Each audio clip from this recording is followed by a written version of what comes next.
Internet search engines return more than 3 million hits on the words aggressive driving and road rage.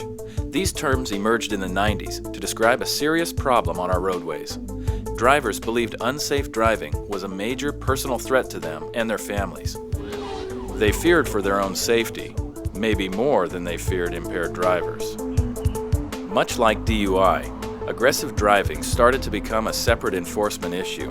Behaviors often matched the contributing factors in collisions: following too close, speeding, and improper lane changes. Fast forward to today. We feel the pressure of time and seem to live in an accelerated state in all aspects of our lives. We try to make every minute count. According to the National Highway Traffic Safety Administration, nearly 80% of crashes involve some form of driver inattention. The most common distraction for drivers continues to be cell phones and other electronic devices. Roadway construction is not keeping up with the number of licensed drivers, vehicles registered, or miles driven. As frustration over congestion builds, many drivers respond with higher risk-taking behind the wheel that often continues well after the backup ends.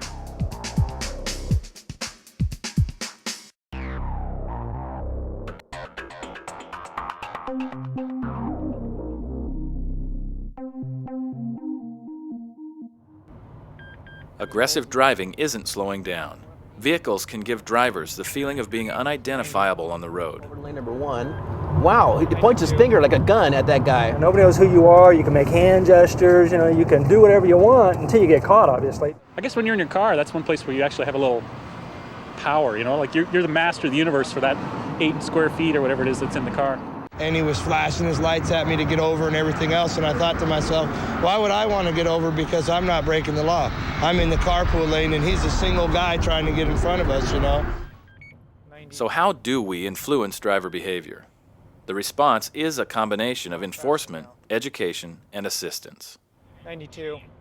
In Washington State, troopers working the road focus on one of the State Patrol's core missions: traffic law enforcement. We find and arrest drunk drivers, locate and arrest dangerous speeders and aggressive drivers, and continue to increase our nation-leading seatbelt compliance. These marked patrol vehicles are the agency's main enforcement tool and remain the most noticeable part of traffic law enforcement. On Memorial Day weekend in 1998, a less visible presence merged onto our roadways. 2 Washington State Patrol troopers driving unmarked and alternative police vehicles began proactively searching for and arresting aggressive drivers in the Seattle area. The patrol defines aggressive driving as 2 or more moving violations likely to endanger other persons or property. Any single violation that requires the defensive reaction of another driver, or speed 20 or more miles per hour above the posted limit. This is a major focus of the State Patrol's efforts to reduce fatal and injury collisions on Washington roadways. The Aggressive Driving Apprehension Team, or ADAT, now has 40 troopers in the program. They never have a shortage of dangerous drivers to identify and stop. He's pulling ahead of me and I'm doing 85. Oh, that's neg. He's just sliced between those trucks. Our state is getting busier and busier, and people are becoming more and more impatient because the traffic is getting heavier and heavier. So they're going to speed up. They don't want to wait. Incidents of motorists being challenged or threatened has become an everyday event. You're almost 90 miles an hour back there in the 60 mile an hour zone, sir. What was up with pointing your finger like a gun at that guy back there? The patrol uses citizen input and other data to determine where to strategically locate ADAT vehicles. People driving on the road see somebody driving aggressively like that, and they always wish that there was a cop around. The old saying, there's never a cop around when you need one.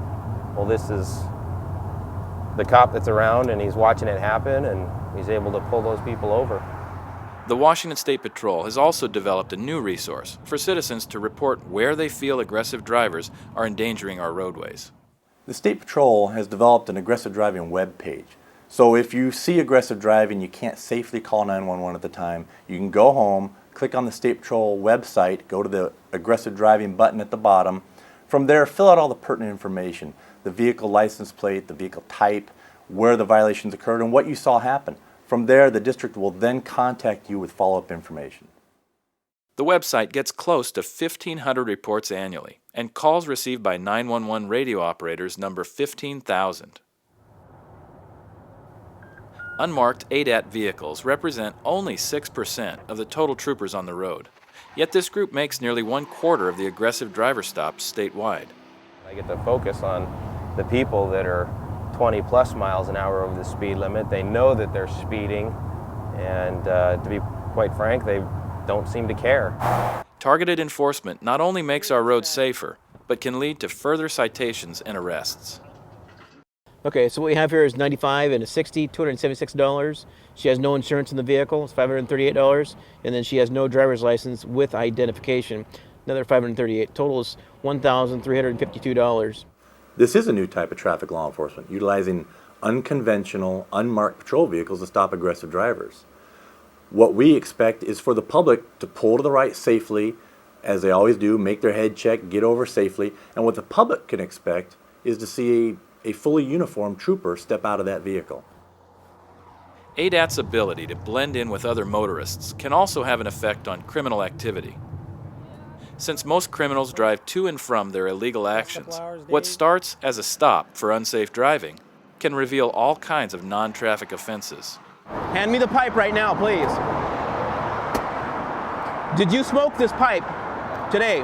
I can smell it. It smells like marijuana, okay? Is there anything else in the car you know about? Now I'm going to search the car, okay? On the road, aggressive drivers seem to only care about their individual rights and freedom. Some even view driving as a competition. They allow their high frustration levels to diminish any concern for other motorists. Officers continue to see lives ruined by drivers venting anger and impatience. Now you're using a 4,000 to 6,000 pound vehicle as a weapon. Washington State Patrol Detective Bruce Lance investigates the consequences of aggressive driving. In addition to being illegal, it's often clearly criminal. The Criminal Investigation Division has seen a noticeable increase in the number of injury and fatality collisions caused by aggressive drivers and road rage drivers. 25% of my caseload last year involved road rage and aggressive driving collisions. Depending on the severity of the collision, drivers can be charged with either a Class B or a Class A felony. One of the most notable collisions occurred on State Route 512 within the city of Puyallup. Two drivers were having disagreements on State Route 512 heading eastbound towards the Puyallup Fairgrounds. One of the suspects pulled in front of the other suspect and locked his brakes up, causing the second suspect to strike his vehicle. One of the vehicles lost control, veered onto the right shoulder of State Route 512. That suspect struck the victim vehicle. The victim vehicle leaves the roadway and flips several times. When responders arrived at the scene, the driver of the victim vehicle was trapped within the vehicle and was unresponsive. Generally, after talking to the suspect and the witnesses, I'm trying to rationalize why someone would drive in such a manner. Whether they take driving for granted, whether they think that their vehicle can't hurt anybody else, even though I personally consider a motor vehicle a very, very large weapon. The reality is that high-risk drivers are a part of our commutes. The best strategy is to be a cautious and considerate driver yourself. If you are confronted by an aggressive driver, don't challenge them by speeding up. Make every attempt to safely get out of their way. Avoid eye contact. This can sometimes enrage an aggressive driver. Ignore gestures and refuse to return them. This will only escalate the situation. Finally, wear your seatbelt. It will hold you in the seat and behind the wheel in case you need to make a defensive reaction, and it will protect you in a collision. Data shows that the ADAT program provides the needed tools which allows troopers to identify aggressive drivers and get them off the road. The Washington State Patrol intent is to change life-threatening driving behaviors. Along with other partners and citizens, we will continue striving to increase safety on our highways by providing the best in public safety services.